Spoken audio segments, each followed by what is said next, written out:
Okay. Good evening, everyone. So, MOS in this year of ending 2023 and starting of 2024 brings back to you the postgraduate education program. This time, we have changed the format a bit and we are trying to move from the didactic lectures to more of an interactive and discussion based. So, when we thought we had all process to think about it, that how do we go ahead, and then we decided that it will be best if we train students for the exam oriented vivas and the cases.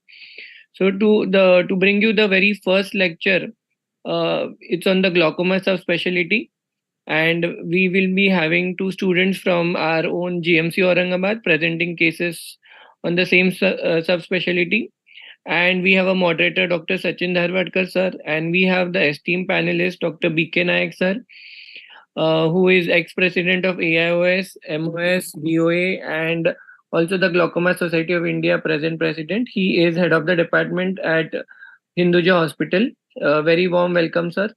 And we Thank have you. Anudeep Singh, sir. He is a honorary general secretary of Glaucoma Society of India, and he is Professor Ram Manohar Lohia Medical College. Thank you, sir, for being here in your busy schedule.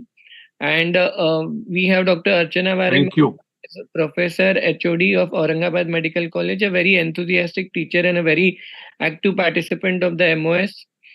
Dr. Atul Kadane sir, most welcome. He is a secretary of MOS, and this all happened and the force of one person, Dr. Santosh Agarwal sir, our dear president. After sir's talk, we will hand over for the Santosh Agarwal sir will give a small welcome address, and then we will start with Dr. Sheetal's presentation. Santosh sir. Thank you, Sumit. Santosh Agarwal sir will Dr. Sheetal's presentation. Respected Manodeep Singh sir, Santosh sir. BK Nayak sir, Archana madam, Sachin, Sumit, my MOS team, esteemed colleagues, and my dear PGN fellows. Very good evening and greetings to one and all. I welcome you all to this PG activity webinar today. At the outset, I thank your esteemed faculty, our esteemed faculties, for sharing their valuable time for this webinar. Also, I thank Sumit, Aditi, and Archana for taking immense efforts to curate this program. Arise, awake, and stop not till the goal is reached, as said by Dr. Vivekanand. The aim of this activity is to focus on the Viva part of our PG exam, wherein our PGs would fetch the knowledge not only about the glaucoma, but how the case presentation is to be done, how the examiners ask you the questions, and how one should answer it appropriately. Also, it would be followed by discussion and the useful lecture on medical management of glaucoma. I take this opportunity to draw your attention on few important things pertaining to Viva. First is never ever get upset. Be prepared, be confident, understand the concepts, the basics of the disease. Mostly basic questions are asked in the Viva. If you answer all the questions, then very few tricky questions or some recent things may be asked. Second is always maintain your attire, posture, gesture, and way of answering in such a way that looks confident and appropriate as well. Third is first listen to the question carefully. What is asked? Don't be in hurry in answering. Take pause, prepare some answer in your mind for few seconds, and then answer to the point. What is asked? What is expected by the examiner? Don't prolong the answer, and also don't answer in one word. Also, if you don't know the answer of certain question, please say politely, sir, I don't know or I don't remember, but don't bluff. Suppose if a question is asked, for example, if you are asked, which is the first anti-glaucoma medicine would you like to start in a glaucoma patient? So don't answer that PG analog. prostaglandin analog in one word, but you should explain it. I will first evaluate the patient in terms of type of glaucoma, do certain investigation, and then depending on his age, type of glaucoma, target IOP, and relevant factors, then I would start the appropriate medicine. Mostly it would be PG analog to start with. You should explain in such a way so that examiner will understand that you are well prepared, your basic concepts are very clear. So all the very best to my all PG friends and fellows as well. Thanks Sumit and MOS for giving me this opportunity to address you. Over to Sumit, please. Thank you, sir, for those nice and kind words and the guidance to the students. So, we'll start with Dr. Sheetal, and she will be presenting her case. Sheetal, can you please share the screen? Yes.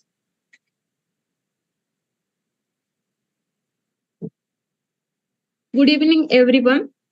First, at the outset, I would like to thank Maharashtra Ophthalmological Society for giving me this opportunity. I, Dr. Sheetal Raut, junior resident from GMCH Sambhajinagar, I will be presenting a case under guidance of Dr. Archana Vare ma'am.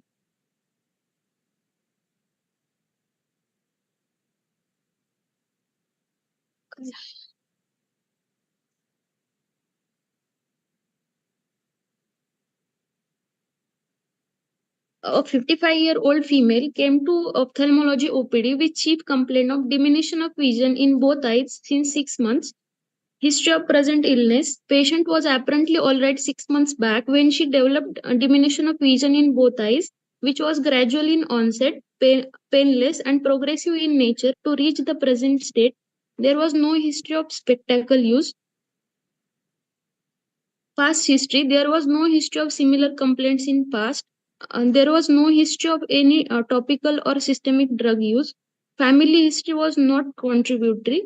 Personal history was unremarkable. General examination and systemic examination were unremarkable.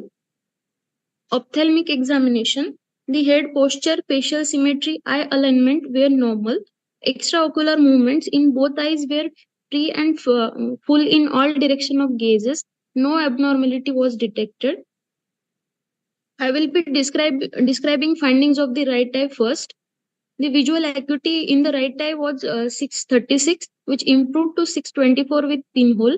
Wet retinoscopy with 0.5% tropicamide was performed. Best corrected visual acuity for distance was 624, and for near it was N10. Eyebrows, eyelids, eyelashes were normal. Interpalpebral fissure was normal. Conjunctiva and cornea were normal. Anterior chamber depth was grade 4 according to Van Herrick's classification. The contents were normal. Iris color pattern was normal. There was presence of grayish white flakes at the pupillary margin, 360 degree, which is a suggestive of pseudo exfoliation material. Pupil was normal in size, circular, reacting to light. Direct and consensual light reflexes were present. Lens Lens showed nuclear cataract grade 1. Grayish white flakes were present on anterior surface of lens. Intraocular pressure was 22 mm of mercury with Goldman's applanation tonometer. SAC was patent. This is a slit lamp picture of the right eye showing presence of grayish white flakes at the pupillary margin, which is suggestive of pseudo exfoliation material. Gonioscopy in the right eye angle was open.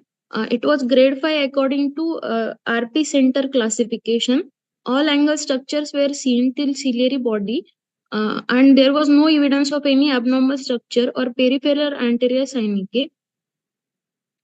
Fundus examination on slit lamp biomicroscopy with a 90D lens. The media was hazy. Disc was normal in size, shape, color. Vertical cup to disc ratio was 0.4. Neuroretinal rim was normal. Margins were distinct. Blood vessels were normal. Foveal reflex was dull. This is a fundus photograph of a right eye showing cup to disc ratio nearly 0.4.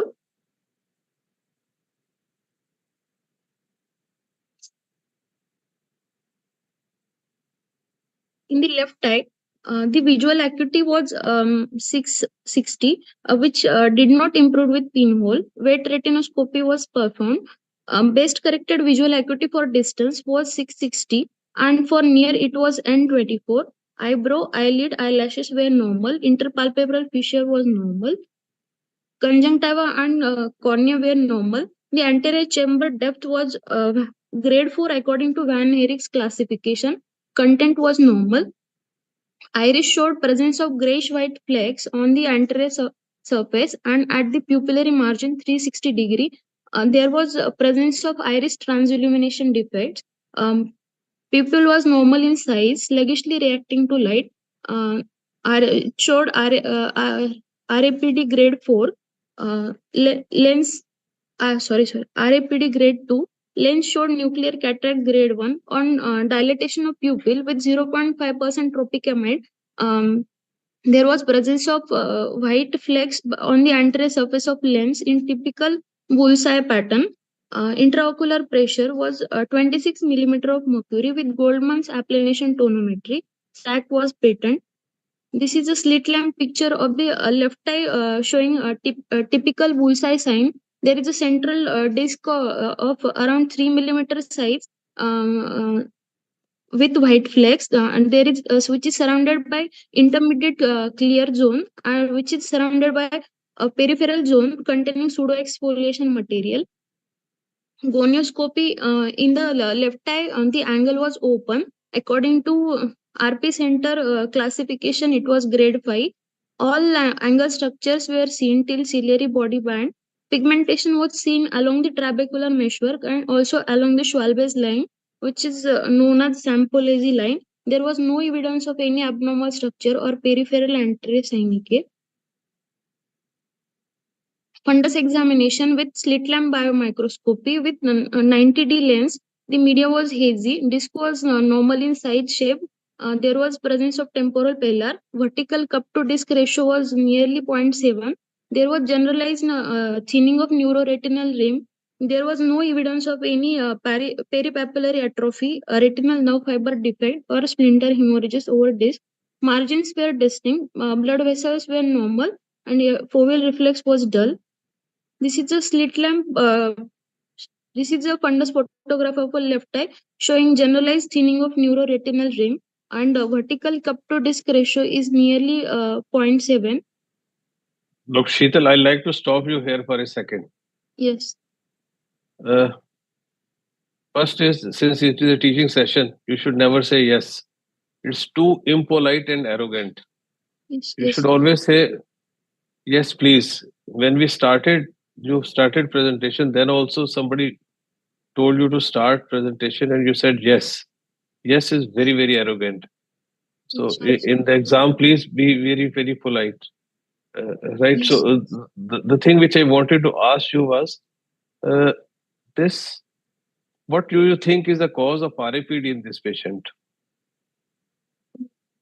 Sir, due to atrophy of optic nerves. The disc is absolutely healthy. This much of cupping is hardly any cupping. Yes. This is 0.67 cupping, which cannot cause RAPD of any extent. So what do you think is the cause of RAPD?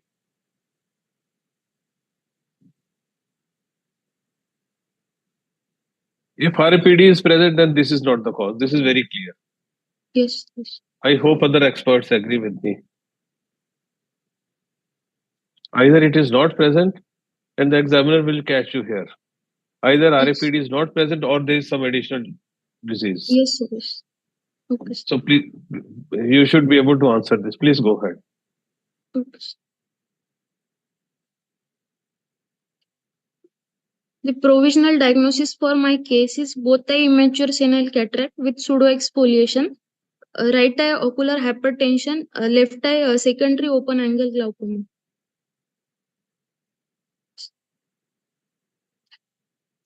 I will further fortify my diagnosis by doing other tests like perimetry, OCT of optic nerve head.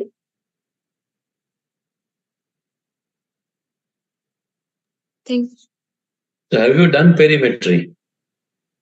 No, sir. We have advised the patient to do perimetry, sir. Because what Professor Manavdeep Singh asked, no, is very important, because to me also, and you also described the temporal pallor in the left eye. Yes. But if you are describing temporal pallor, then it's again not correlating with glaucoma, and you must rule out any neurological. If you are suspecting it, if you have found out that there is a temporal pallor, then you must do perimetry to find Yes. out that there is no neurological defect in that. Yes.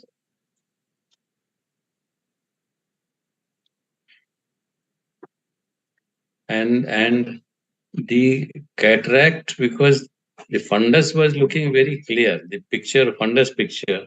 Yes. So I don't know, was cataract that much advanced that vision was 660 in the left eye and 624 in the right eye? No, sir. It was not, sir. No, then anything else? That means you must have thought of, no, that why vision is so poor, because always you should try to correlate whether the vision, the amount of and the type of cataract Yes. and the central visual acuity is probably correlating with each other or not. If not, then we have to find out some cause. Can glaucoma, because you have diagnosed glaucoma in the left eye, can Yes, sir. glaucoma cause visual acuity loss? Yes. Yes, sir. When? So what sir is asking, at what stage What stage? Yes. it can cause central vision loss? There must be at least, sir, 20 to 25% ganglion cell death to occur to have a vision problem. So you need to read up on this. Yes. And you diagnosed glaucoma, or because you diagnosed ocular hypertension in right and glaucoma in left. What is the Yes. definition of ocular hypertension, and what way it is differing from glaucoma? Means why Sir, have you diagnosed glaucoma in the left and ocular hypertension in the right? So of course, sir, secondary glaucoma. You said. in ocular hypertension, there is a rise in intraocular pressure more than 20 millimeter of mercury without any visual field loss or without any optic nerve head damage, sir. You have not done perimetry and you have diagnosed, because just now in definition you said without visual, Yes. without field Yes. of vision defect. So how Yes. have you diagnosed glaucoma in left eye? Have you done perimetry? Sir, there is the asymmetry of cup to disc ratio in both eyes, sir. I am coming to the basic thing. Whatever you said, the definition of ocular hypertension and glaucoma, in what way it is different from glaucoma? And if the differing point is perimetry, someone is. Yes, sir. What sir is asking you, Sheetal, is basically what are the telltale signs of glaucoma on clinical examination, except the cup disc ratio, which you saw, and that's why you said glaucoma on clinical examination. This is Sir, what he's trying to ask you indirectly. Yes, sir. Yes, sir. Intraocular pressure is more, sir. 26 millimeter of mercury. Angles are open, and the visual acuity is not improving, sir. Sheetal, signs on fundus.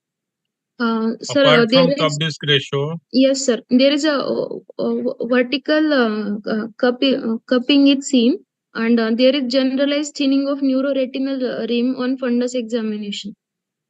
Any And other signs? yes, sir. There is a asymmetry in the cup to disc ratio in both eyes, sir. Any other thing apart from that? But okay, let me come to it the other way. What are the signs, except the asymmetry of cup disc ratio, that would 100%, or rather in such a case, indicate glaucoma on clinical examination? Let us put it that way. So other features of the optic nerve head change or whatever which indicate glaucoma on clinical examination. That is what sir is trying to ask you. He is saying that without perimetry and OCT, how did you diagnose and label the patient as glaucoma? Only Sir, a asymmetric cup disc ratio is not enough. That's what he's trying to point out. yes, sir. Yes, sir. So tell it to him. What are the other signs that you would look for on the fundus in a glaucoma patient? Sir, neuroretinal rim is disturbed. It is thicker in inferior quadrant, then superior, and thin on temporal side, and that isn't truly disturbed, sir. Any In the, other specific signs of glaucoma, neuroretinal? Have you heard notching of the rim? yes, yes. Have you Yes. heard something called as wedge defects of RNFL? Yes, sir. Wedge defect is seen in the inferotemporal quadrant, sir. So did you demonstrate that on the, I don't think it was there on your examination findings. No, that's why sir is asking you and counter questioning you. No, sir. It was not there. Sir. Nayak sir, anything else to add to her? No, basically I wanted her because those fundus picture is not really showing anything in the parapapillary area, but the basic difference in to call a glaucoma and ocular hypertension or even glaucoma suspect, because then that's why I thought that she should read what is the difference in ocular hypertension, glaucoma suspect, and glaucoma. So those things, and plus definitely the sometimes glaucoma will cause the RAPD. Glaucoma per se, if it's unilateral glaucoma, then it can cause RAPD. So those things means you should be answering confidently. That's all. But you have to read it and have a concept clear. Yes. Sheetal, can you tell us if there is pseudo exfoliation, then what are the intraoperative complications that can occur in a patient? Ma'am, in case of pseudo exfoliation, there is a problem with dilatation of pupil, and also the pseudo exfoliation material gets deposited on lens as well as zonules. So there is a weakening of zonules, and intraoperatively due to poor dilatation of pupil, we can't have a larger capsular axis, which while dilating the nucleus will cause stress on zonules, and there can be prolapse of nucleus into vitreous, and post-operatively also there is a corneal endotheliopathy, decrease in endothelial count. Also post-operatively there can be rise in intraocular pressure. And post-operatively there can be IOL decentration and prolapse into vitreous. I also have a question. Yes. What is the difference in the natural history of primary open-angle glaucoma and pseudo-exfoliation glaucoma?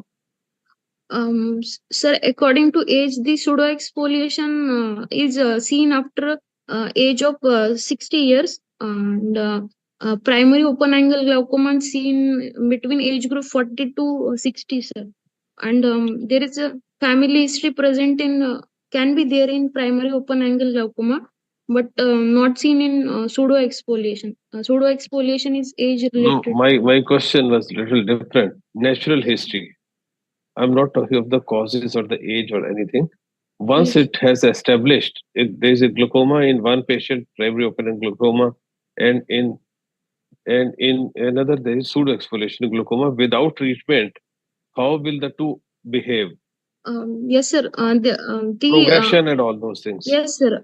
There is a rapid and severe progression in case of pseudo exfoliation as compared to primary open angle glaucoma, and also the IOP intraocular pressure is difficult to control in case of pseudo exfoliation. Very sir.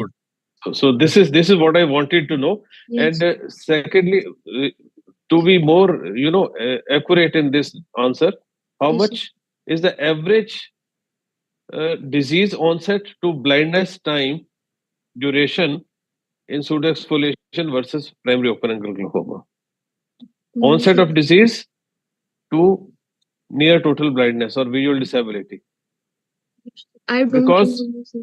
because what matters the most is the visual disability. Our aim of treatment of glaucoma is to prevent visual disability during the lifetime of the patient. Yes. So how much time do we have in pseudo exfoliation and how much time do we have in primary open-angle glaucoma. Sorry, sir, I don't know. Very good. Generally, yes, you should be able to say with confidence that I do not know the answer. Yes, that is very, Since very it is important. since it is a teaching session, I would like to tell you that generally visual disability will happen in pseudoexfoliation in 2 to 4 years, and in primary open-angle glaucoma, it will be 10 to 15 years, more close to 15 than to 10 years. Overall, I think Sheetal, the presentation was very good. The way the flow of presentation was satisfactory. The only thing is what sir has said, Manavdeep sir has said, is the mannerisms and etiquettes need to be slightly refined. Otherwise, you did a good job with the presentation. Yes, thanks. So we move on to Sheetal. the next. Can we move on to the next case, sir? Just I want to say one thing, more sir. comment. Yeah, That yeah. instead of say Please one go ahead, eye, sir. Go ahead. instead of just one eye describing every feature and every signs, and then go to the second, probably I don't know. I will prefer that same thing, right and left together. Sir, actually, they have to follow format, sir, in exams, and they have Okay. 100 marks for that format, sir. So they That's have okay. to. No, if that is the format, then that's absolutely okay. Okay. One thing I want to add, sir. Sheetal, you have presented very well. Only thing sir has already said that Yes, every sir. time you should be little more polite. Yes, Yes. sir. Yes, sir. Yes, please. Like this you have to use. And second is your basics should be very clear. What is glaucoma? What is normal tension glaucoma? Pseudo-exposition glaucoma? So basic is very important. And whatever findings you have come out with, that should Yes, sir. correlate with your diagnosis. Okay, sir. So your correlation is very important. Sometimes if it is not fitting in your diagnosis, just omit it. Don't say that. Yes. Otherwise, you have to tell that this is a contradictory finding I have found. Yes. And also you can put differential diagnosis also in your case. And Yes. second thing, understanding of the concept is very important. Yes. Whatever disease you are telling, understand the concept behind that. Yes. Otherwise, your presentation was absolutely very good. Yes. Thank you. Okay, thank you, sir. Next, please. We'll request Dr. Suvarnamala to share her screen and start the presentation, please.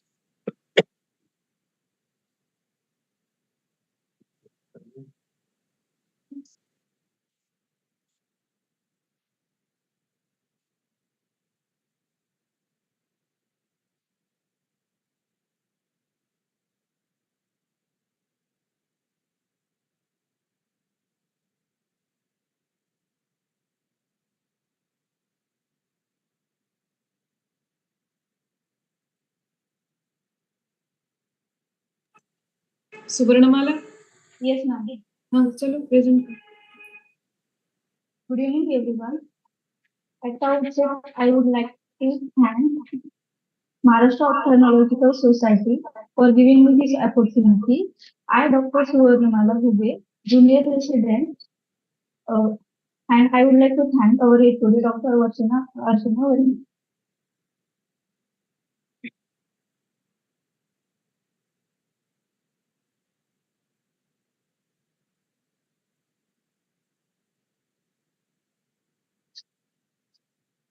A 70-year-old patient presented to IOPD with a chief complaint of diminution of vision in both eyes since 1 year.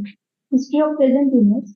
The patient was apparently alright 1 year back when he developed diminution of vision in both eyes, which was gradual in onset, slowly progressive, and painless in nature to reach present state.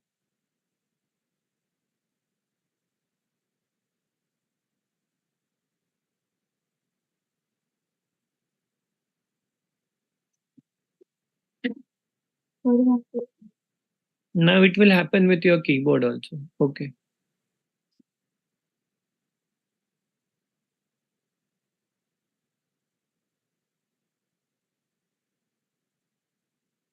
Negative history. There was no history of spectacle disease, colored halos, any ocular surgery, and similar complaints in other family members. Past history and treatment history were not significant. Family history and personal history was normal. General examination and Systemic examination was well within normal limits. Ophthalmic examination, head posture, facial symmetry, eye alignment were normal. Extraocular movements were full and free in all directions of the iris. This is my patient showing the right eye and left eye. First, I will describe finding on right side. Visual acuity was 660 partial. Vision improved with pinhole. It was 636. Retinoscopy done. Best corrected visual acuity was 636 for distance and 8 for near. Eyebrow, eyelids, eyelashes were normal. Interpalpebral fissure was normal. Conjunctiva, cornea were normal. Anterior chamber content was normal. It shows grade 4 depth according to Van Herrick classification. Iris color pattern was normal. Pupil was single, circular, central, reacting to light. Direct and consensual light reflex were present. Lens showed nuclear sclerosis grade 2.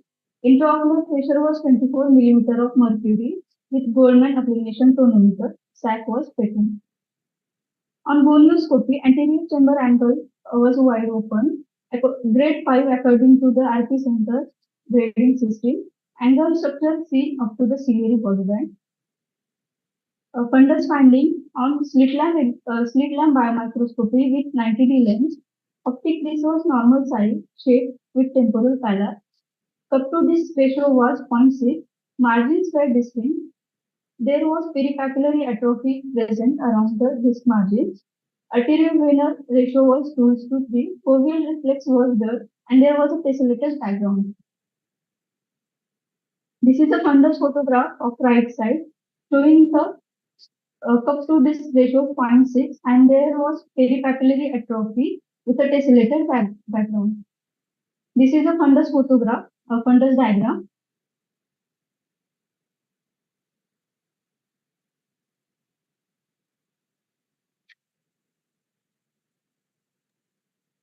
You can stop sharing. Yes. No, she has to present the left eye yet. What is your diagnosis? Yes. Left eye she has not presented.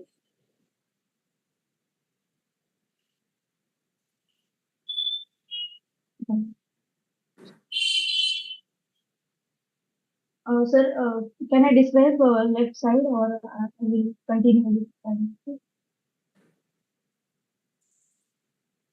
Tell us the positive findings of the left eye. Yeah, complete the left eye quickly. Yes, yes.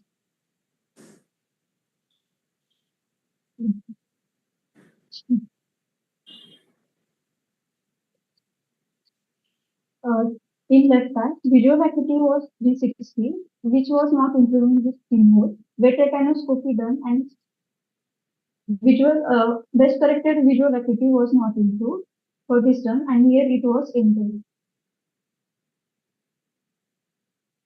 Eyebrow. Eyebrow was normal. Eyelid shows skin tag of size 2 by 2 mm on lower lid margin. Rest was normal. Eyelashes and interpalpebral features were normal. Conjunctiva and cornea were normal. Anterior chamber showed normal content and grade 4 depth according to Van Herrick classification. Iris color pattern was normal. Pupil was single, circular, central, reacting to light, and direct and consensual reflexes were present. Lens showed nuclear sclerosis grade 1. Intraocular pressure was 26 millimeter of mercury with Goldman application tonometer. That was present. Gonioscopy on left side, anterior chamber was open, grade 5 according to the RP center system, and the structure seen up to the ciliary body band. Optic disc was normal size shape. Fundus examination on slit lamp with a 90D on left side. Optic disc shows the normal size shape. Shows the temporal pallor. Vertical cup to disc ratio was 0.8. Margins were distinct. The generalized neuroretinal rim thinning was present. There was a peripapillary atrophy around the optic disc. There was a single vase-shaped retinal nerve fiber layer defect in inferotemporal quadrant, and there was a lamellar dot sign was present. The artery-venous ratio was 2:3. Foveal reflex was dull, and there was evidence of facilitated background. This is a fundal photograph on the left side. Showed 0.8 cupping with a pericapillary atrophy, and in red free filter, in the inferotemporal quadrant, there is a wedge-shaped retinal nerve fiber layer defect.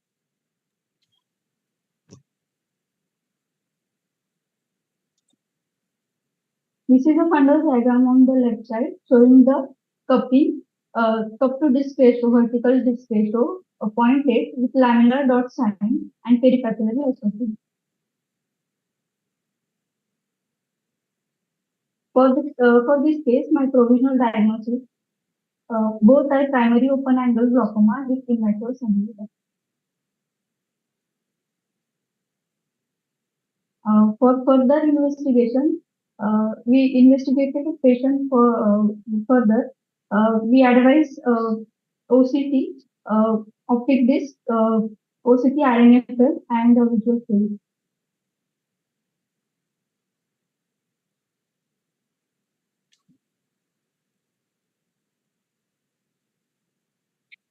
Yes.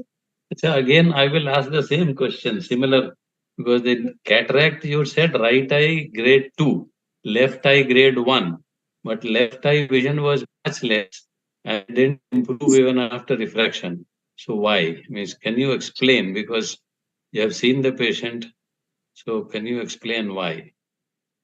Sheetal, will you please stop screen sharing? Sir, yes, sir. Sir, it is because of optic nerve disc changes, and it has more cupping, and because of this glaucomatic changes, vision was not improved.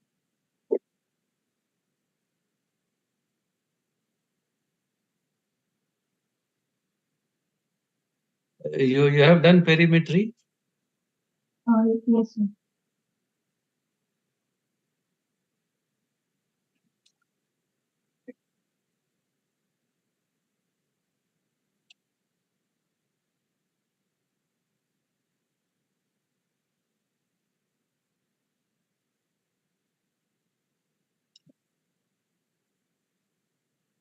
How do you describe this type of field of vision in the, say, left eye? Sir, in left side, in superior hemisphere, there is a superior arcuate defect, which is in a gray tone, and in total deviation, there is a gray tone with the in, superior arcuate defect, and in pattern deviation, it is also routing the opacities, and it is shown as a superior arcuate defect. What is the difference between total deviation, pattern deviation? Sir, in total deviation, if there is a opacity in media, so it can be due to this, and in only in pattern deviation, it can rule out the opacities in media. So how does it rule out? What is the basic principle? How the pattern deviation is generated from total deviation? Yes, sir. Sir, confident. And suppose, because you said we will do OCT, optic disc, parapapillary area, and all those things, but in case if you have only one option, or if you have to buy a machine for glaucoma, then which machine you will buy? OCT you will buy, or you will buy perimetry, or you will buy none? Sir, I will buy OCT because in OCT, early glaucomatous stage, pre-perimetric changes can be Sachin detected. Dharwadkar, जरा सा train करिए. I knew that was coming.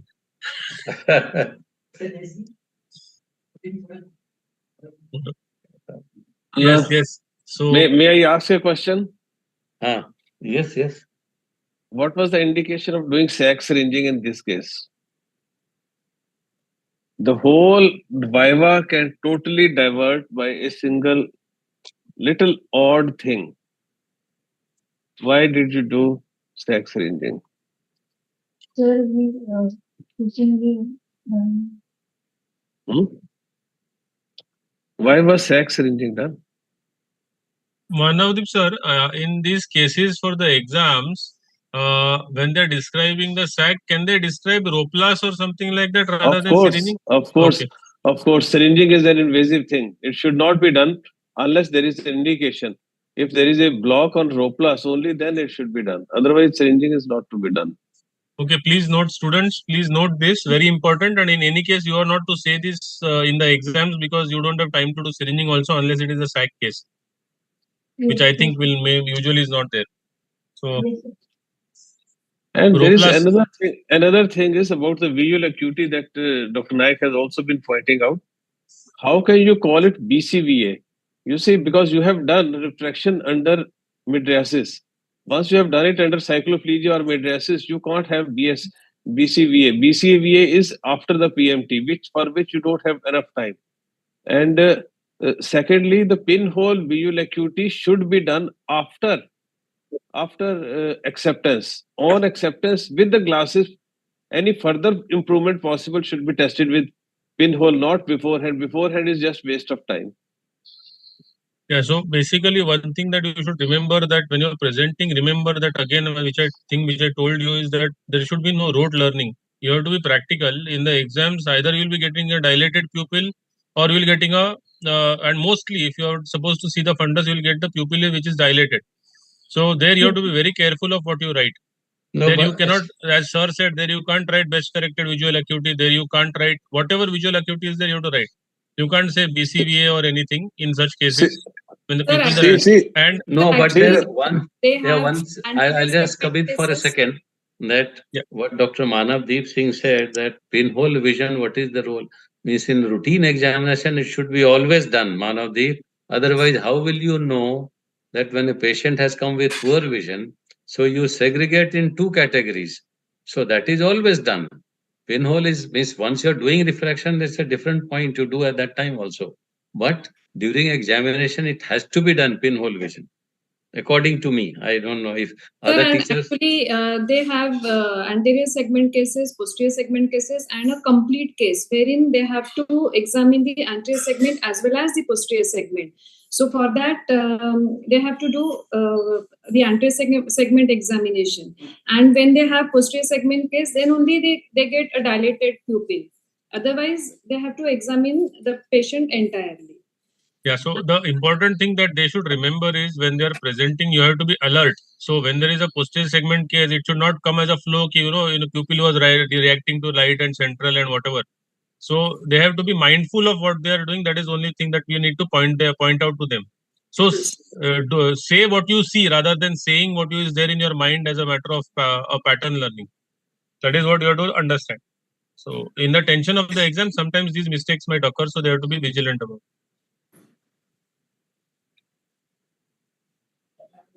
Any questions, sir, on primary open angle glaucoma? Manavdeep sir, Naik sir? Then in this, Manavdeep.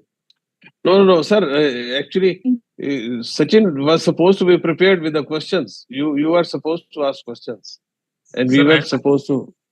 No, you go can. further. Sir, examiner aap ho. I am Examiner I'm supposed to tell.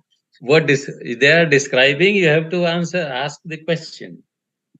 See, now you see the difference in these fields, visual fields that you have, the total deviation and the pattern standard deviation, the pattern deviation. So what is the difference? Why there is a difference in this?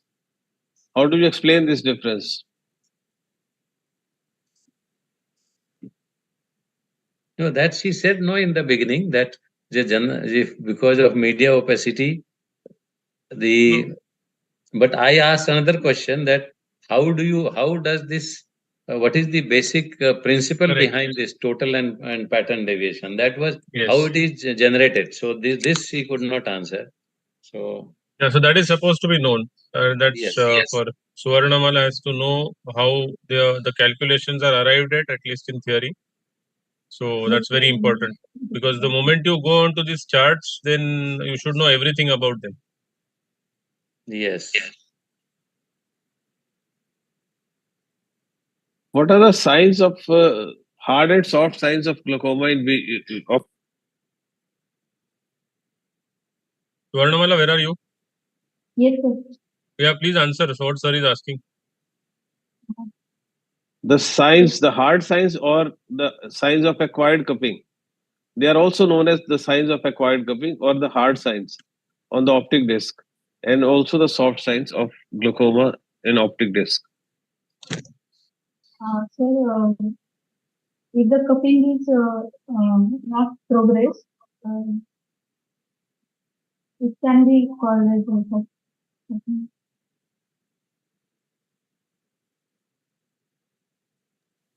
I'm asking you signs of glaucoma in the optic disc. Sir, there can be a vertical cup to disc ratio, increasing size, vertical cup to disc ratio. 20 minute में खत्म हो जाएगा. There is a asymmetry in coupling more than मेरा ये हाँ जो चूंकि session चल रहा है. In peripapillary changes, there is a peripapillary atrophy, neuroretinal vein thinning. There can be in advance there can be notching.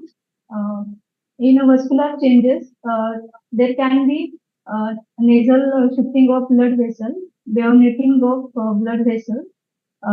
There can be bearing of circumlinear vessels. So what is bayoneting of blood vessel? Can you describe? Just I want, when I'm a layman, I want to know what is bayoneting. What is the bayonet? Sorry, bayoneting is when the cup is increases, the blood vessels enters and it disappear as a zigzag line. So that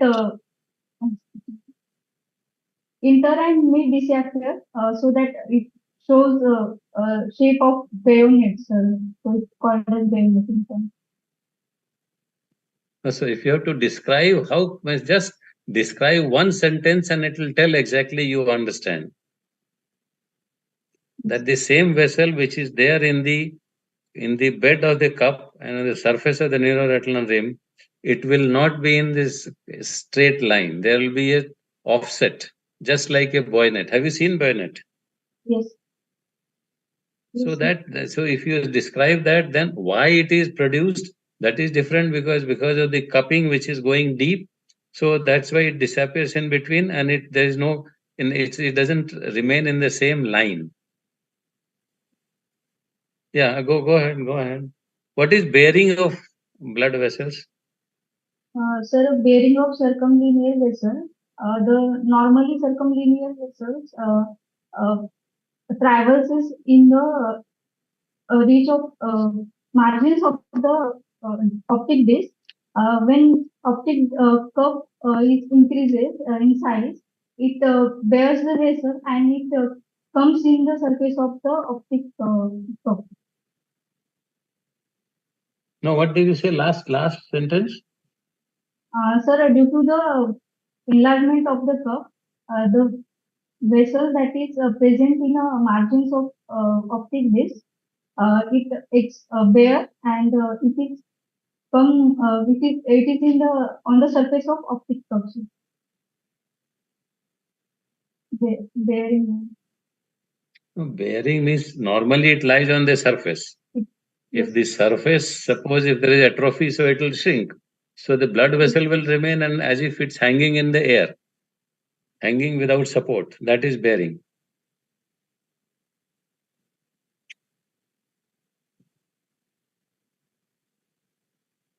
Notching, you said it's an advanced sign, or notching is the initial sign.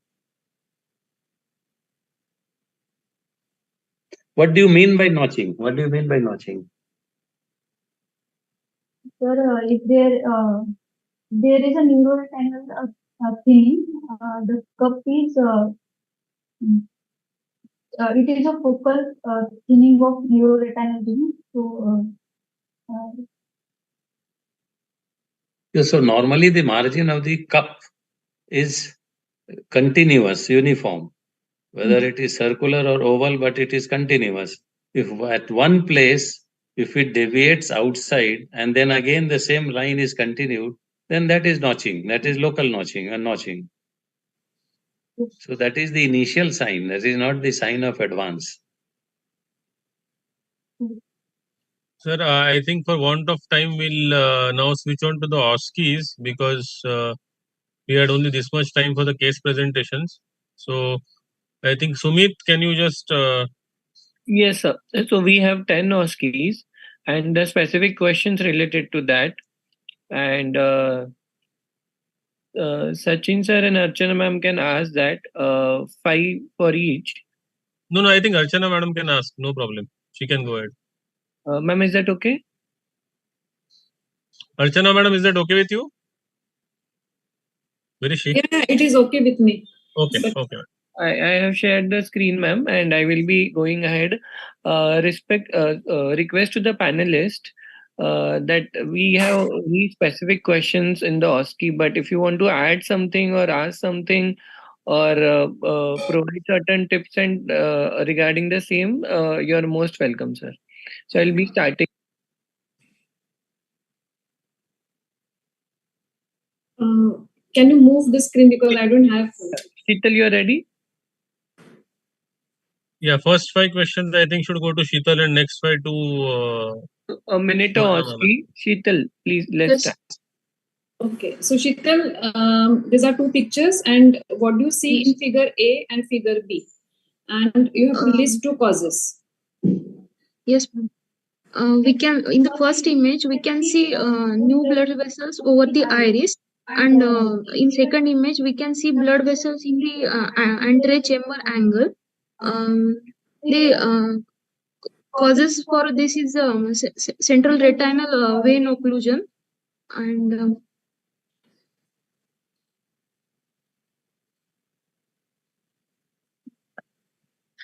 it is seen in neovascular glaucoma.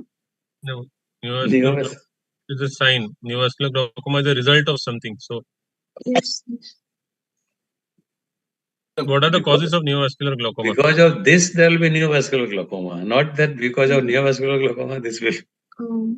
It is seen in 100-day glaucoma in case of CR vivo. Okay. And Any specific type of CRVO? Or all CRVOs land up with NVG? What are the, how do you classify CRVO?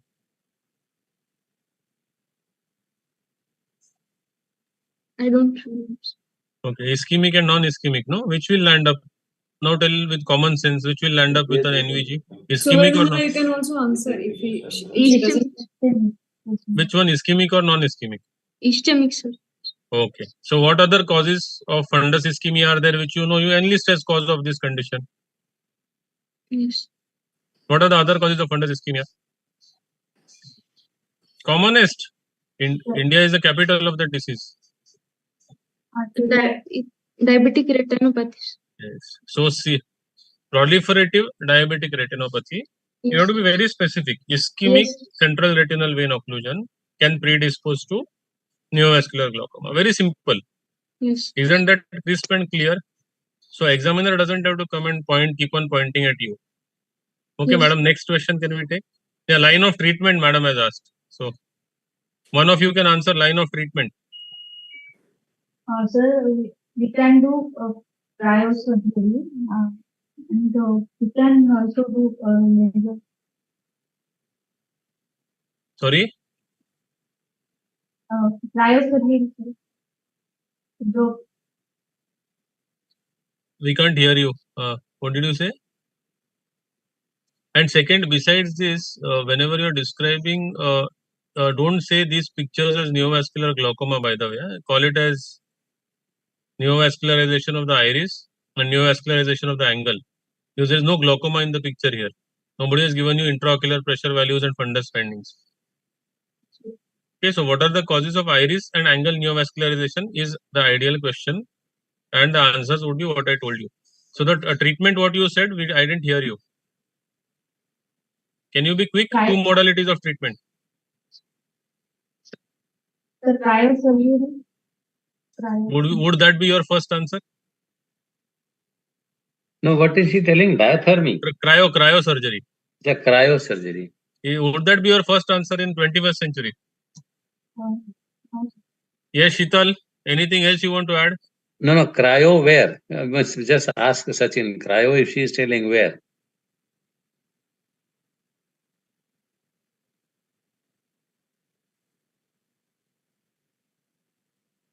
Yeah, okay. So always remember there are different causes of neovascularization of the iris. That can ischemic is the most important cause, but there are many other causes. So chronic retinal detachment you can have malignancy, so many things. But so you have to remember that treatment has to be treatment of the cause. And if there is a ischemic fundus pathology, the most important treatment is a retinal photocoagulation. Don't you know PRP? Yes. But don't Yes. say PRP. Say panretinal photocoagulation. So this is very important, and it should come at the it should be at the tip of your tongue. I mean, this should not take time to think. Okay, this is very, very basic. And cryotherapy, sir is asking, where do you do cryo? And in which indication you will have to do cryo in a case of neovascularization? The very, very limited indications nowadays. Where do you do it? Sir, if patient is having painful blind eye, so we can proceed to the therapy. So that is cyclocryotherapy. Yes, Sir sir. is asking, is there any other modality of cryotherapy which can be done for a retinal condition where you have a neovascularization? You heard something called as anterior retinal cryo?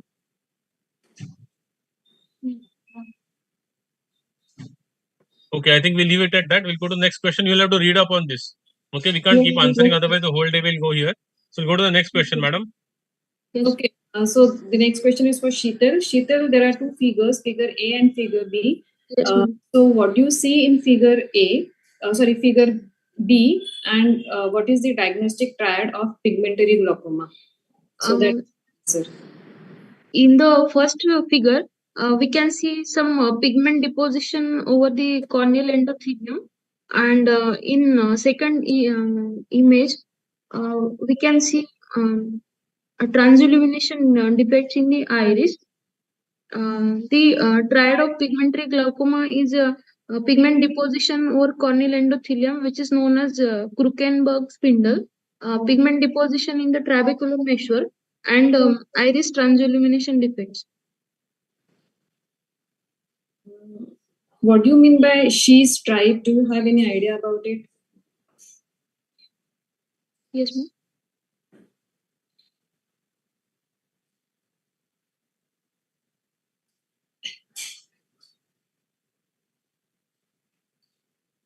Okay, so should we move to next question, or I mean? Yes, ma'am. Okay, so next question is for Suvarnamala. Suvarnamala, what do you see in figure A and figure B? And what are the mechanisms which cause rise in the intraocular pressure after the eye procedures? Ma'am, on figure A, we can see that there is a inverse hypopion, which is inverse hypopion. And in figure, Remember one thing. I will interrupt here. Always remember to describe the picture. Don't go to a diagnosis. You are a student, not an expert. This is very, very important. I think Manavdeep sir will agree. Manavdeep sir. Yes. 100%. So you have to say that it is a anterior segment photograph, and then describe what it is showing. An opaque layer in the upper part of the anterior chamber, most possibly due to silicone oil, with a inferior. Half the students don't reach the diagnosis. Yes. Only on the findings discussion is over. If you say, you just have to describe. You are not supposed to give diagnosis here. Always remember, describe the picture. Now, if you say that the left eye, you directly say inverse hypopion, then the person will say, then you take my exam. So you are always supposed to describe. So abhi ek kaam karo, you try and describe the picture. Chalo. Don't get tense. Bindas karo, describe. yes, sir. Figure A showing anterior segment photo. Very good. Yeah, in superior half of the anterior chamber, there is a opalescence layer, which is less than 1 third, likely showing the inverse hypopyon due to the silicon. Due to silicon oil, or you want to add some adjective to the silicon oil? Silicon oil emulsification. Yes, emulsified silicon oil. Layered on top of aqueous in the anterior chamber, which is also called as the inverse hypopyon site. And also seen in the image is a surgical iridectomy in the inferior part of the iris at 6 o'clock. That's the way you describe. You have to describe the photograph. You're not here to give the diagnosis. Just I want to add one thing. Please describe the from lead only. So you see conjunctival scarring also, and some vessels are very prominent. That means some vitreoretinal surgery has been done. So that also depicts what is done, what is the case. So describe from the lead to conjunctiva, then cornea, and then antechamber. So go like this when you describe anything. Very correct. Sir, that's absolutely right, but that's in a case. Sir, may I give a comment out here that this is OSCE, and in OSCE this question is there which is to be answered, and this question we have to limit because the time is generally very limited, maybe 1 minute or so. Then you cannot describe the whole thing that is described in a short case or long case. Here's what is seen in figure A and B. So we have to give one key finding, sir, only in this case. That is true. Only positive things. Yes, and what about figure B? Figure B shows the angle structure. It shows deposition of emulsification of silicon oil,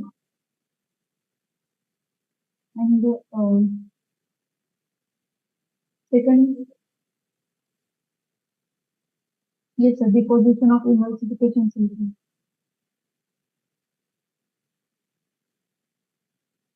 Mano, sir? And no, that's fine. We can say because this is probably a gonioscopic. I do not know. I am not very clear about this. That is it a gonioscopic picture or a? Yeah, sir. It's a gonio photograph. Looks like a gonio gonio photograph. Looks Yes, like a gonio photograph. So that's why this, this silicon oil is being shown on the lower side because Yes, it is in yes. the upper. It is Yes. being seen from the upper, Upper mirror. Upper, yeah. So always describe that. What important here is that you have to describe that it is a gonio photograph showing the superior angle because it's the inferior mirror, showing bubbles of fluid which are coalescing, most likely will be emulsified silicon oil droplets. That's the way you have to describe. Okay, so mechanisms causing raised IOP in VR procedures. Come on, fast. You can take the other question. Sheetal. Mechanism the silicon oil enters the trabecular meshwork and disturb the functioning of trabecular meshwork. So this can be reason. So also there can be post-operative inflammation which can be responsible for raised intraocular pressure. Anything else?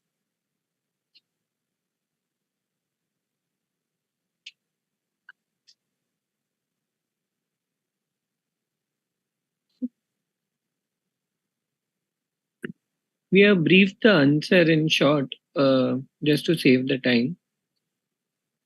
Yeah, in answer 2, I think obstruction by remnants of vitreous can also be a reason. Vitreous can still be there sticking onto the trabecular meshwork. That may also be a reason.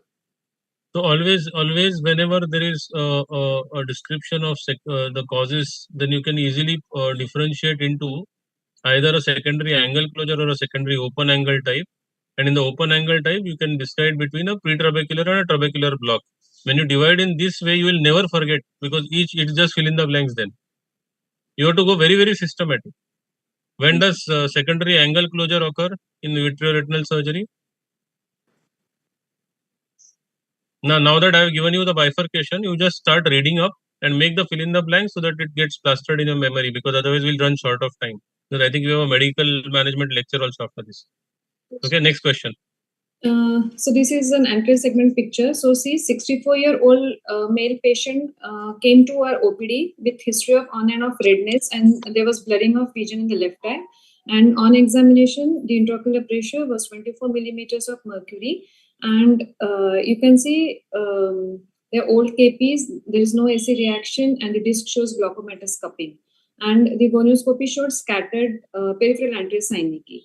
So, can you tell us what is the most likely diagnosis and why? And which anti-glaucoma medications are contraindicated in this kind of glaucoma and why?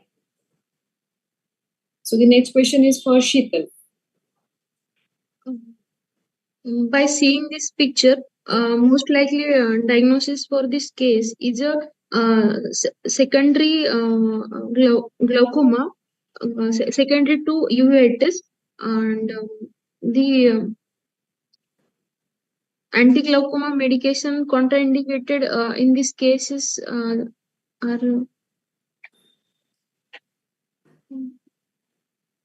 I don't remember. Suvarnamala?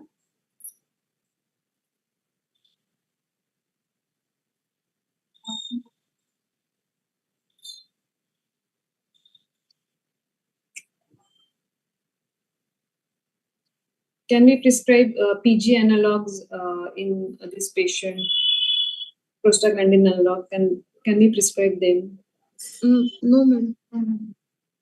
Suvarnamala, Sheetal, why? If yes, then why? If no, then why?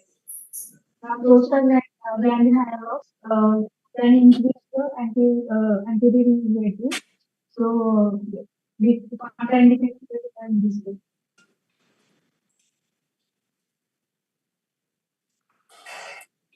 Any other drug which should not be used?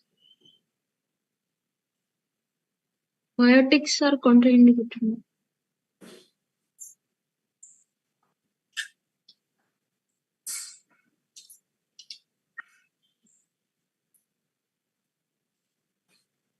Okay, so these are the answers.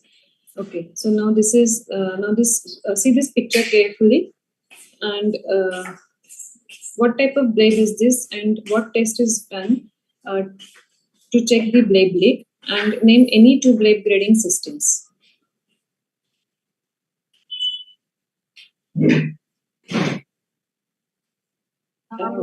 Suvarnamala. Yes. This is an anterior segment picture showing the superiorly showing blade structure. It's most likely it can be a vascular blade of trabeculotomy, and test to check.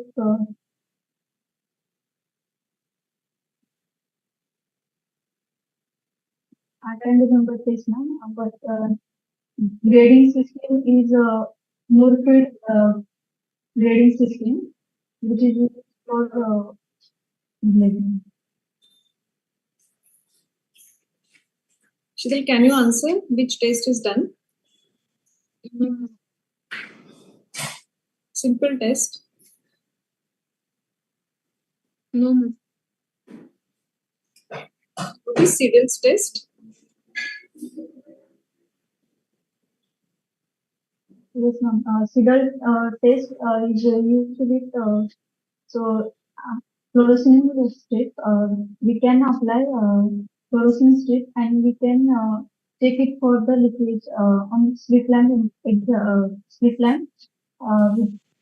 blue filter. Okay, so these are the answers which are the that asking. So, okay. Next question is for Sheetal. Describe zone beta and describe zone alpha. This is a fundus picture showing zone beta, which just surrounding the optic disc.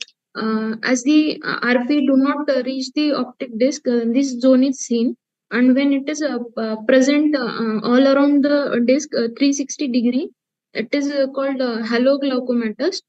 And zone alpha is a hyperpigmented zone just surrounding the beta zone. What is the importance of these zones? These are seen in case of advanced glaucoma cases.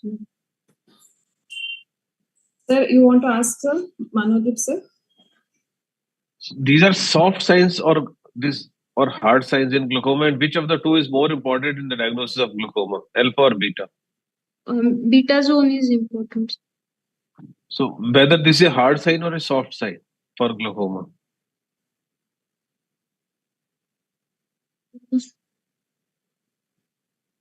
It's a soft sign because it is non-specific. It is much more common in myopes than in glaucoma. Yes, sir. I think, go ahead. Okay. Now again, you are seeing a anterior segment picture. So whatever you see, just describe and enumerate the causes and what would be the line of treatment.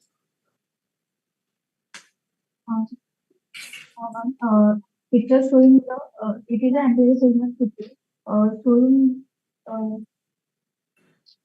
anterior chamber showing the it is filled with blood, which is roughly 1/3, and causes hyperemia.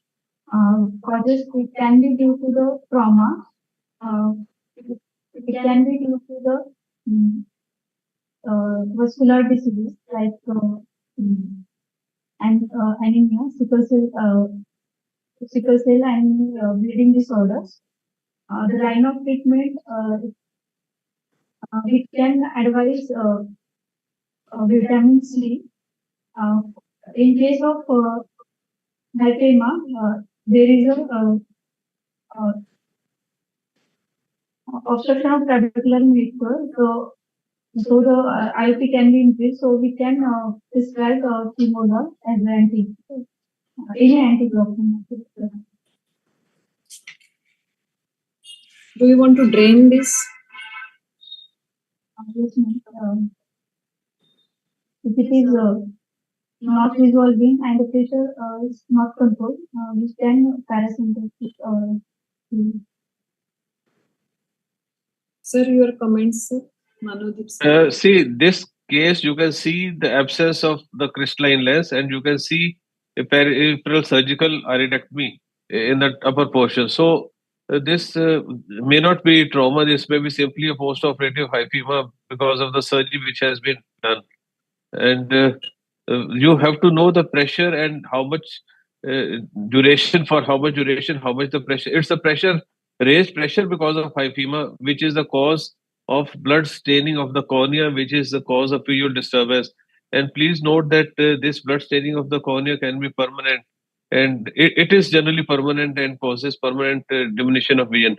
So the numbers are described, and you have to read up the numbers. Then for how many days, how much pressure has to be there for the drainage to be indicated.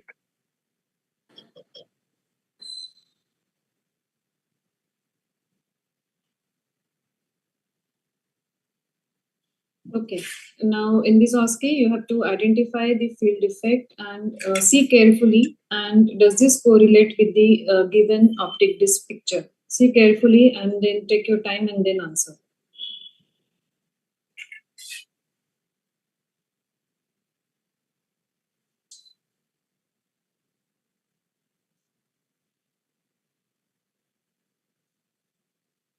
Okay, come on, answer.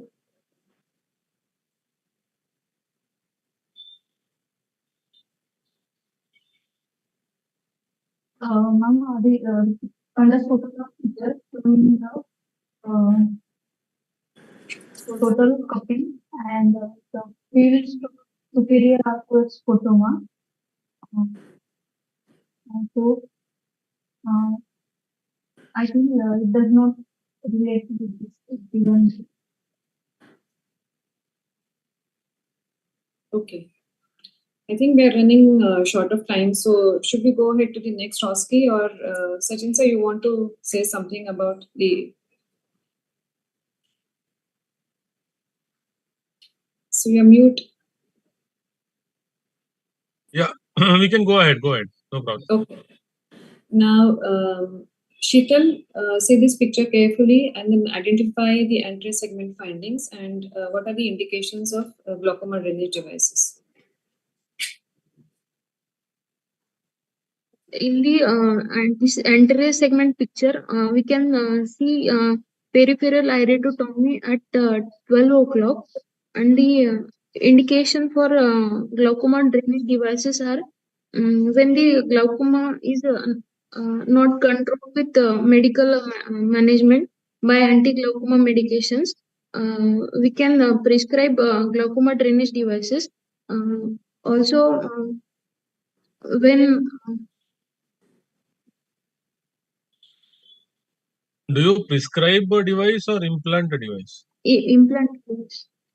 So the language has to be medically correct. Yes. And what madam has done is point out an iridectomy for you there. So do you do an iridectomy with a Ahmed valve implantation or a tube implantation? Is it a normal step which you do? Or is it telling you something else?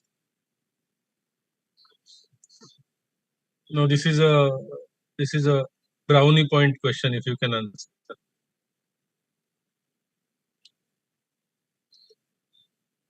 When is the iridectomy done? Which surgery requires an iridectomy the way you are seeing? Iridectomy is a part of which surgery? Superior iridectomy.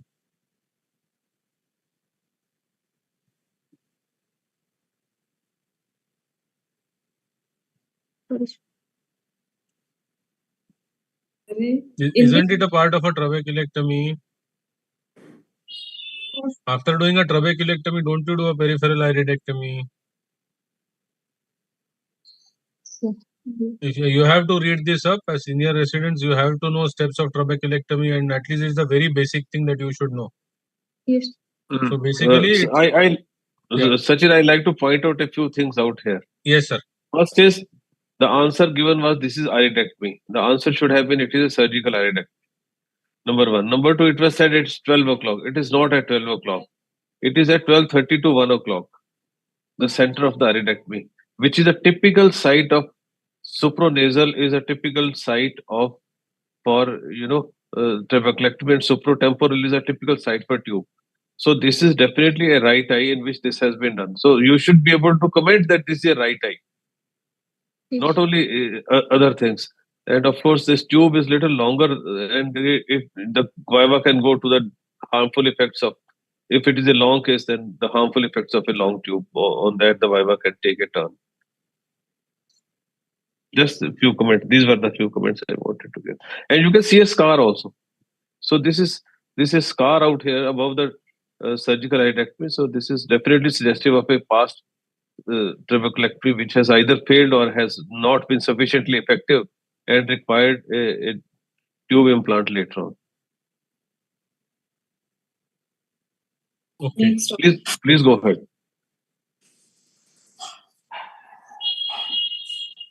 Okay.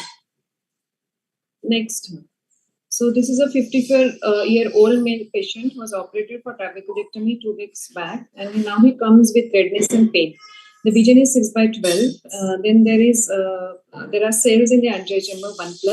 The vitreous is clear, and the CD ratio is 0.8. So you have to identify the findings and what is the diagnosis and what is the treatment.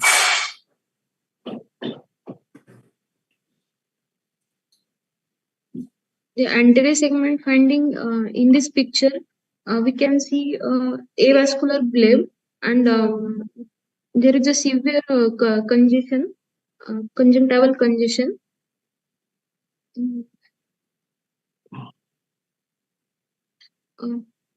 Diagnosis for this case would be sorry, I don't know. What are those yellow? Can you see those yellow patches in the bleb? What are they? It can be infected bleb.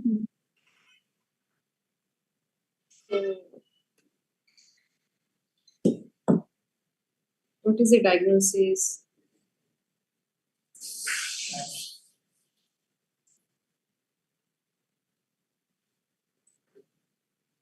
Suvarnamala. Ma'am, it can be as a history of track 2 weeks back. So I would like to add a diagnosis as infected blade, as the vitreous is clear. Um, um,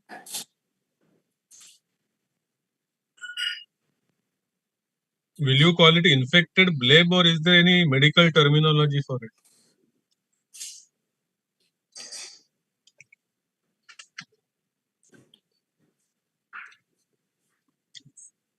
What is Ever heard? blebitis? Yeah. yes, sir. Yes. You heard Blade that term? And for example, if with that there was vitreous involvement, then what do you call it?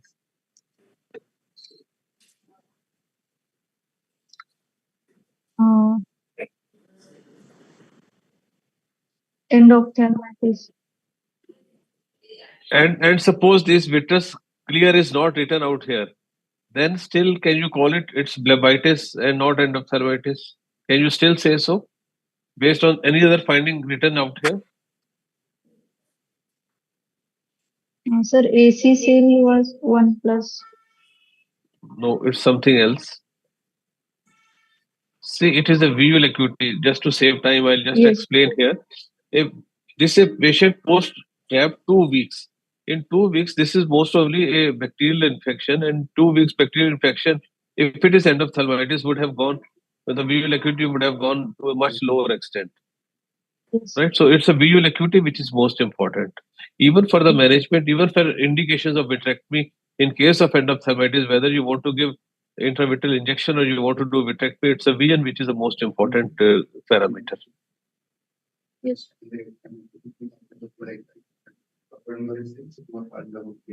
Okay.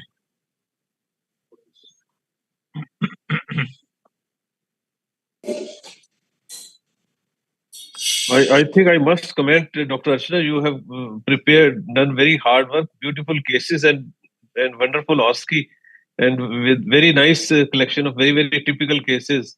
Very difficult to collect such cases. Thank you so much. It was very nice. I think it's a good learning for the students. Thank you so I much, wish my sir. students had also joined.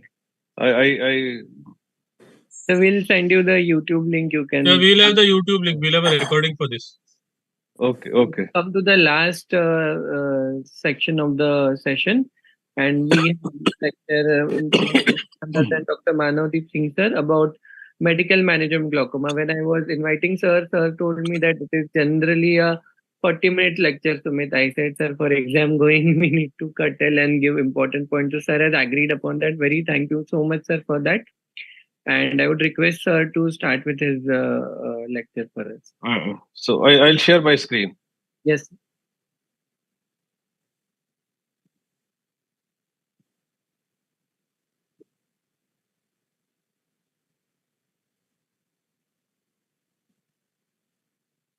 Can you see my screen? Yes, sir. Yes, sir, we can see. Yes, sir. Okay. Good evening, everyone, once again, and thank you, Maharashtra Ophthalmological Society, for giving me this opportunity. And the first thing before we go on to the treatment is the evaluation. All of you know this IOP, the optic disc examination, which has to be dilated and three-dimensional. Central corneal thickness, gonioscopy, visual fields. These are the essential components. Dr. Naik had asked about which one instrument. The reply was OCT.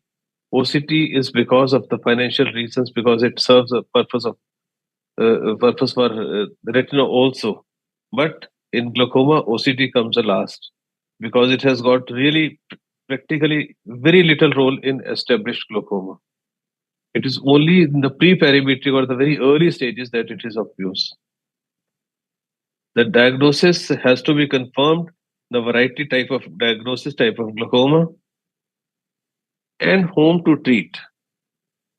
We have to treat those at risk for developing functional impairment or decrease in the vision-related quality of life. The treatment decisions take into account coexistent ocular morbidity, systemic morbidity, life expectancy, along with the patient's expectations from the treatment. The treatment is generally indicated with definitive visual field loss. Do not give treatment to anybody and everybody. We are spending as much time on taking the patients off the treatment than on, because it is not only the most underdiagnosed, but also the most overdiagnosed and overtreated drug. Imaging and risk calculators may have an assisting role. What's the goal of therapy? It is to prevent visual disability during the lifetime of the patient.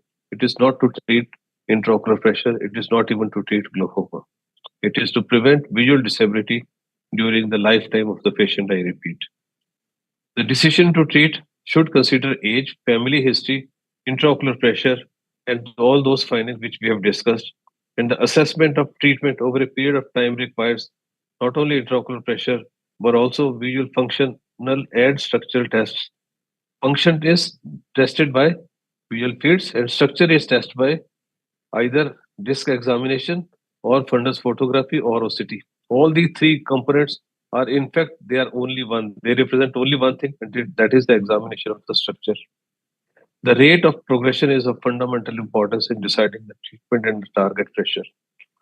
The common secondary glaucomas are steroid-induced and pseudoexfoliation, which behave like primary open-angle glaucoma.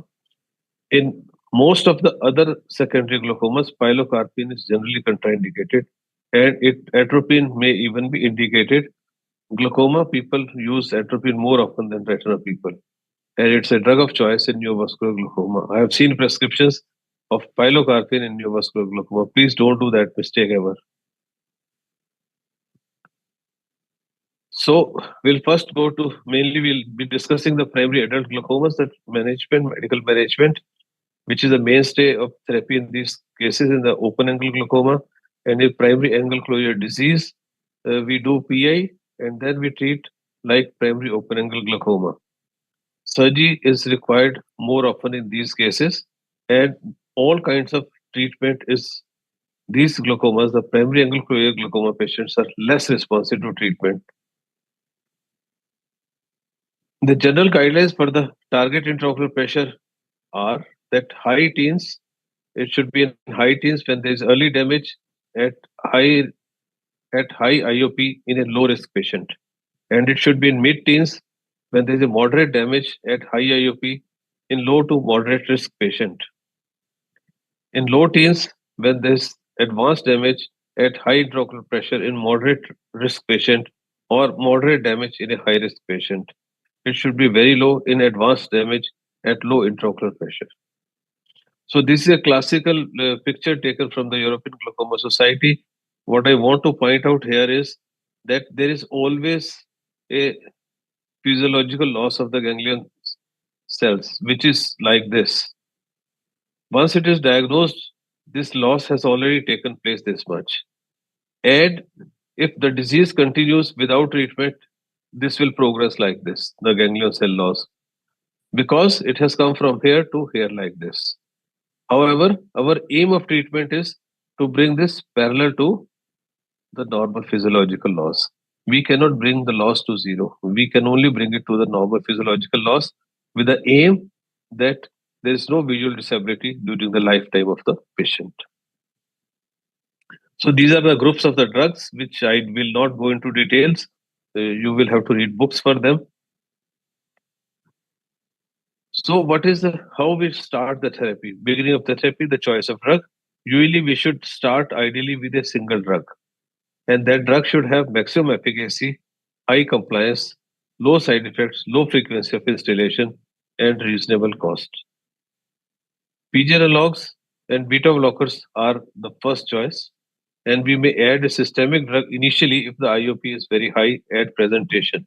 Suppose a patient comes to you with a 40 intraocular pressure, you will say, oh, only one drug? It will never reach our target. So patient will keep on suffering for another 10, 15, 20 days till we start the second drug.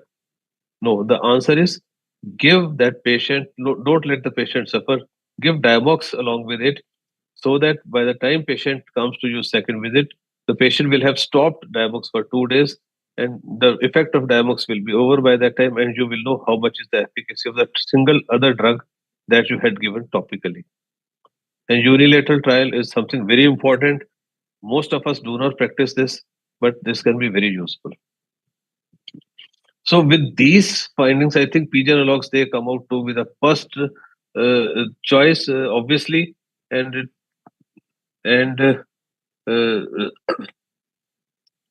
unless they are contraindicated because of some reason, the contraindications will be discussed. You'll have to go through the books when you read the monologues about these drugs.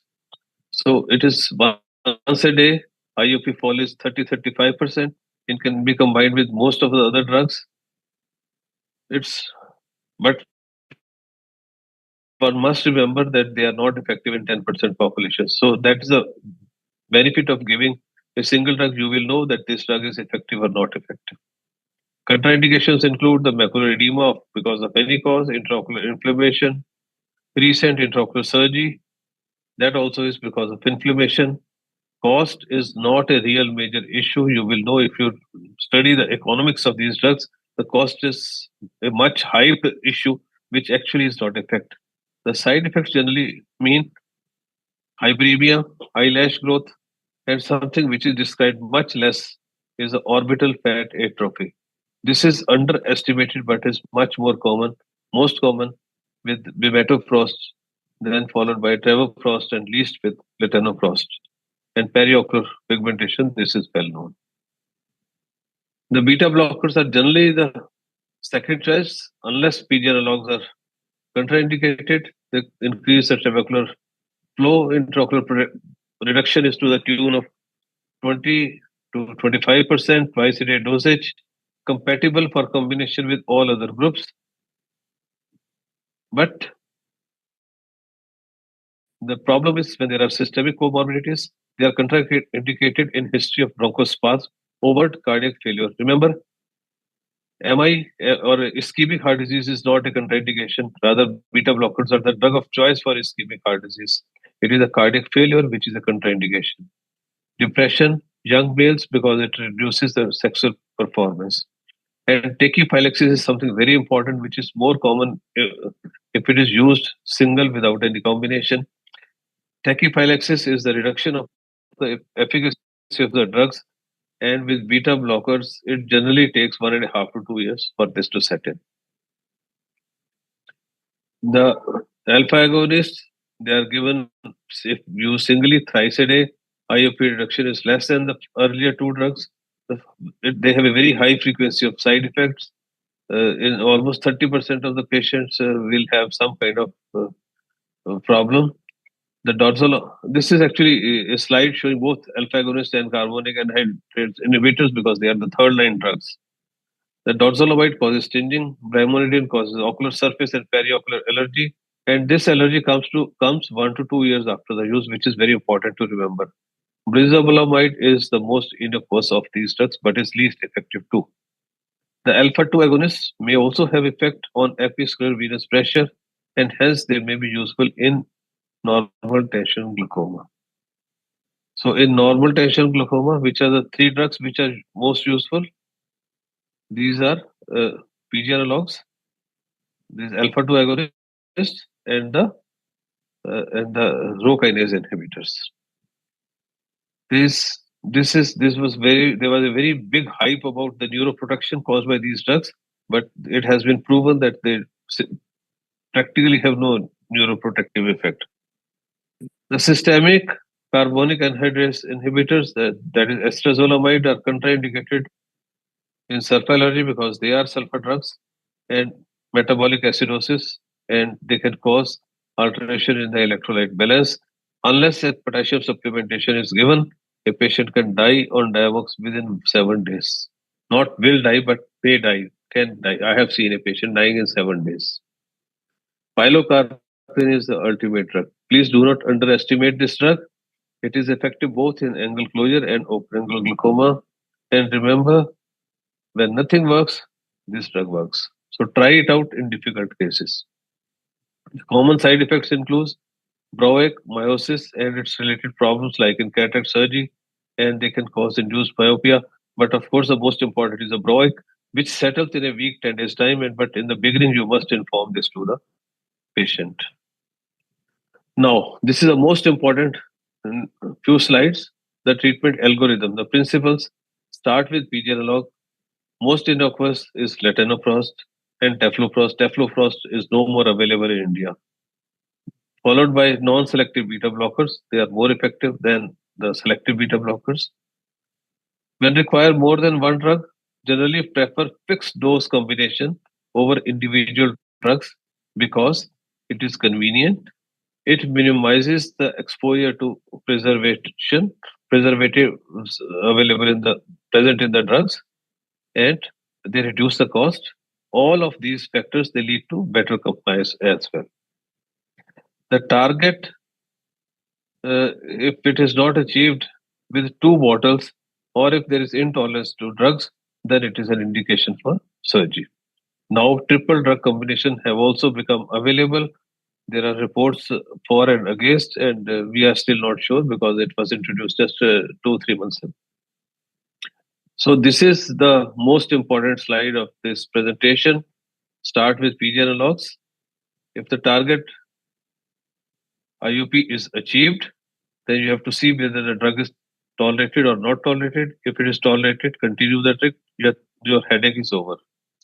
And in case the target IOP is not achieved, and target IOP is achieved, but the drug is not tolerated, then to switch within the group, because it is very much possible that within the same group, the patient may tolerate one particular drug and not the other. If the second drug in the same group, if it is well tolerated, then again you continue. And if it is not tolerated, then you have to change the group. Now the second part, if the target IOP is not achieved, then switch within the group. Again, one drug in the same group can be more effective than the other. Then if it is achieved, then again you go to this algorithm. And if it is within the switch within the group and still the target IOP is not achieved, then you have to see how much is the fall. If the fall is less than 20%, you change the group. If the fall is more than 15 to 20%, then you add another drug. 15% is for non-PG analogs and 20% is for PG analogs. Now, pregnancy is very important nowadays because pregnancies are happening at higher age and because of the kind of culture that we are living. And so many patients who are pregnant, they have glaucoma, and the drug of choice is brimonidine during pregnancy.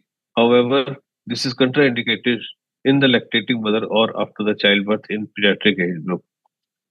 These are the groups decided by the American Academy of Ophthalmology, and category B and C, all the anti-glaucoma drugs, they fall into category C except brimonidine, which is category B. So this is the safest in pregnancy. In lactation and pediatric age group, brimonidine is a lipophilic drug and it crosses blood-brain barrier, causes CNS side effects which can be very serious. So it is contraindicated up to 10 years of age. About the cholinergic and adrenergic drugs, they may have systemic side effects, so they are almost never used in children. Something very important is about the oral carbonic anhydrase inhibitors. They are better tolerated than adults because they cause much less electrolyte imbalance, but they can cause metabolic acidosis and growth retardation if they are given for a very long time, in months together. Something very important is that PG analogs are less effective in children and beta blockers are more effective in children when we compare with the adults.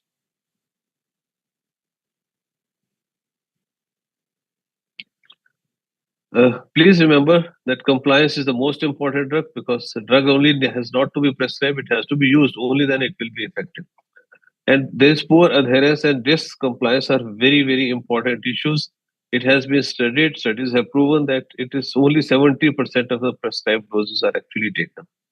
And it depends on the individual personality, the severity of the disease, number of drugs that have been prescribed, duration of the treatment, family circumstances, self-support, whether there is any family support there or not there. And remember that this adherence is often overestimated. Patient will always come and say, I have been using drugs. Last drug, when did you use? I used it 3 days ago. So this is a very common reply. The lower compliance happens in extremes of age and in depression when there are no caregivers around.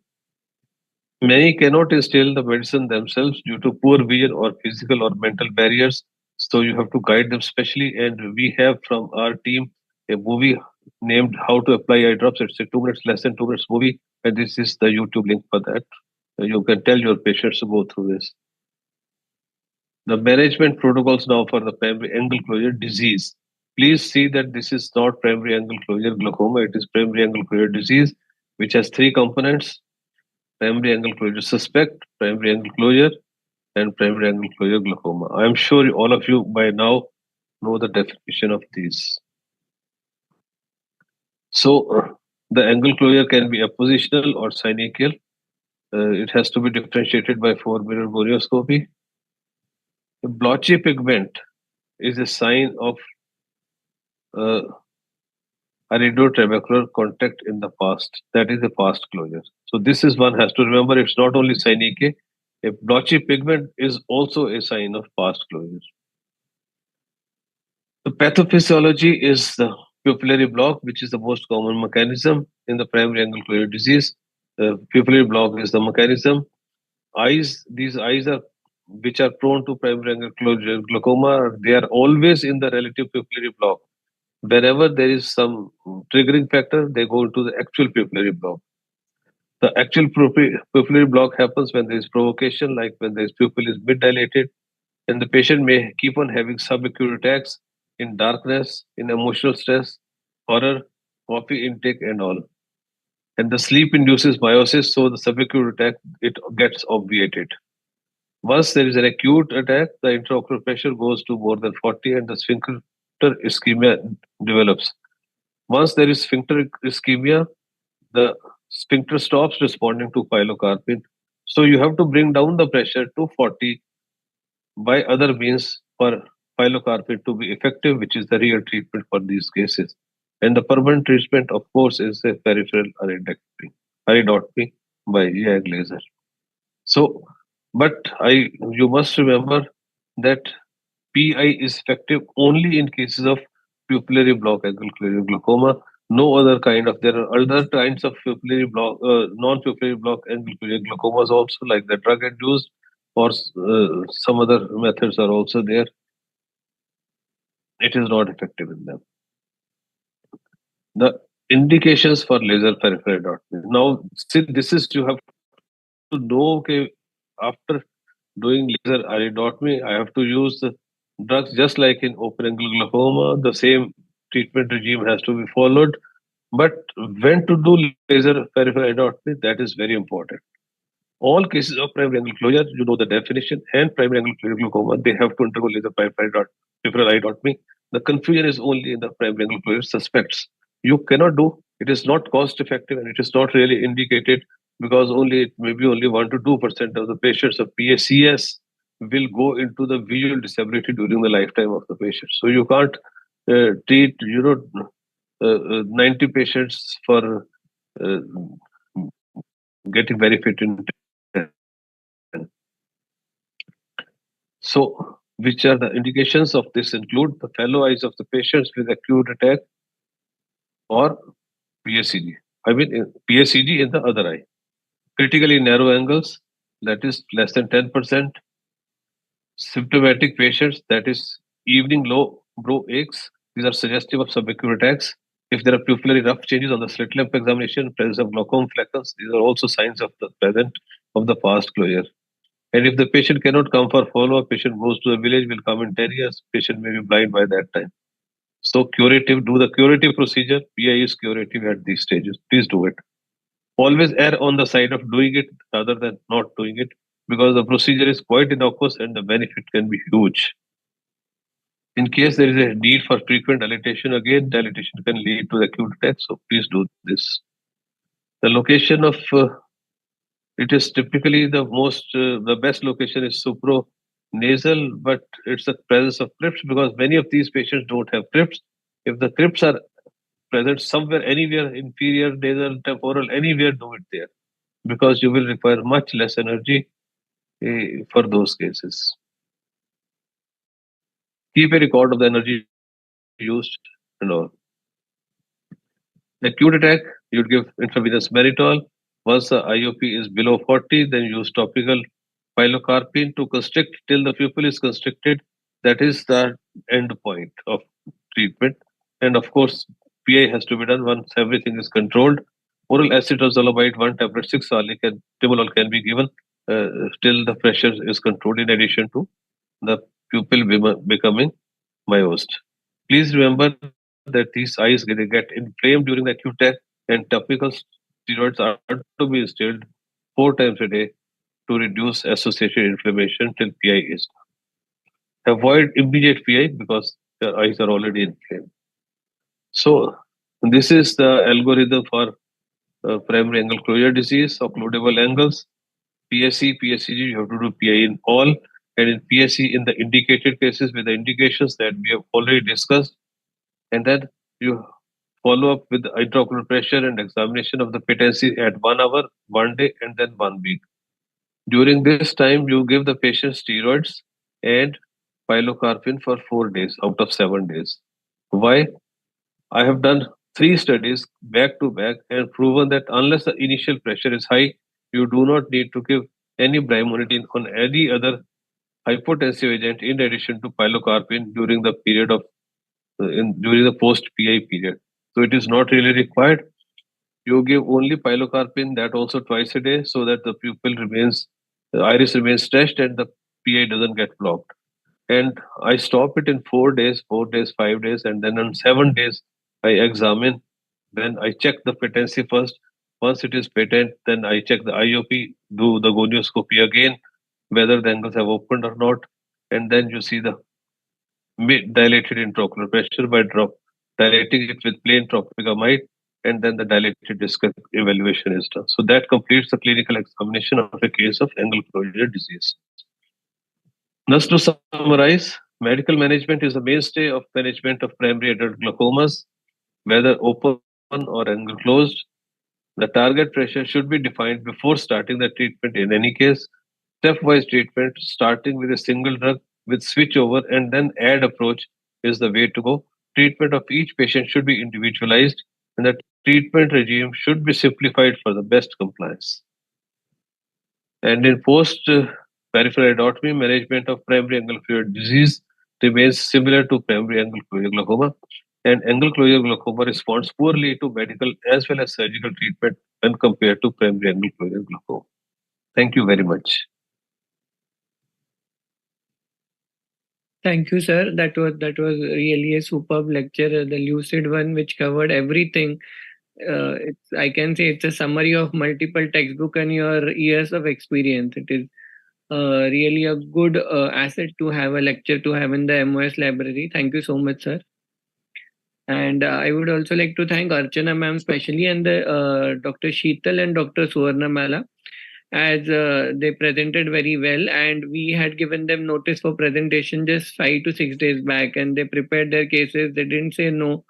They were awake whole night for the live sessions, and they managed to present here today. So thank you, Dr. Sheetal and Dr. Suvarnamala, along with their duties, of course, for being there. And thank you, Archana ma'am, for being such a supporting professor.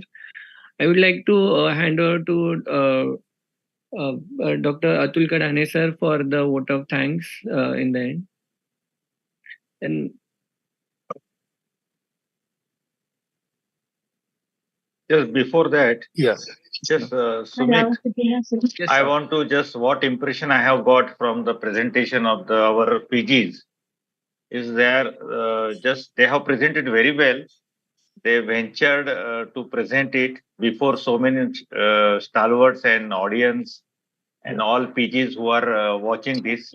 So really hats off to both of them, and they answered also most of the questions very well. So just only 2-3 things for all PGs. I think they have to read,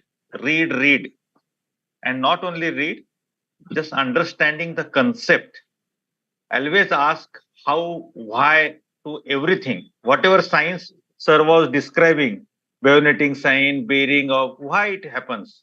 You should go to the details, micro details of that sign, I think. Second is whatever findings you are telling to the examiner, you should be able to correlate it. If there is a contradictory finding, that will take your viva to different direction. And third is what I find is systematic and methodical answer. What sir was telling, whether only CRVO should not be your answer, that is a correct answer. But to be on very precise, it should be ischemic CRVO. Like that, your answer should be very precise. And give specific answer, very concise answer. And whenever you are presenting, highlight the positive points so that it will not take much time or examiner will be bored. So all those small points what I observed, and that will be helpful for other PGs also.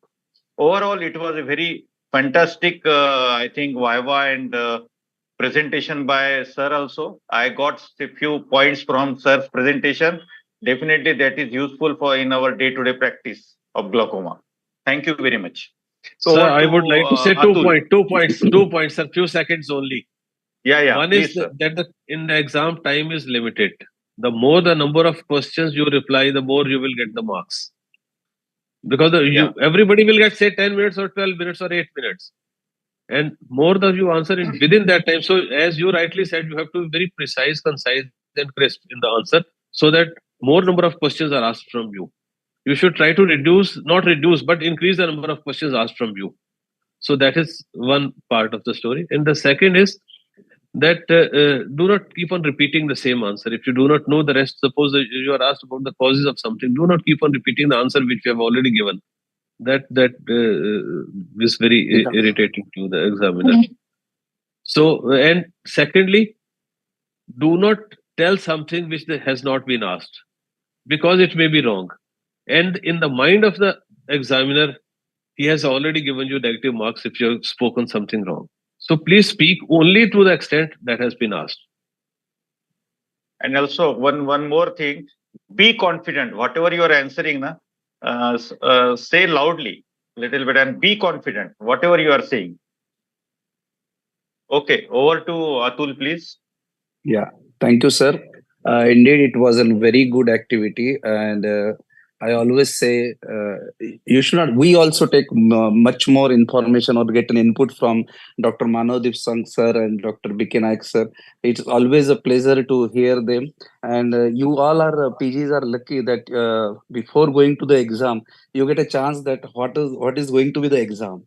So this is we come to know when we face the Viva only. So you have take it in a sporting way. Don't get disheartened, and it's very easy to ask question, but in to put in your footprints. Being a student, it's difficult to present. Also, you give a courage. That's very good.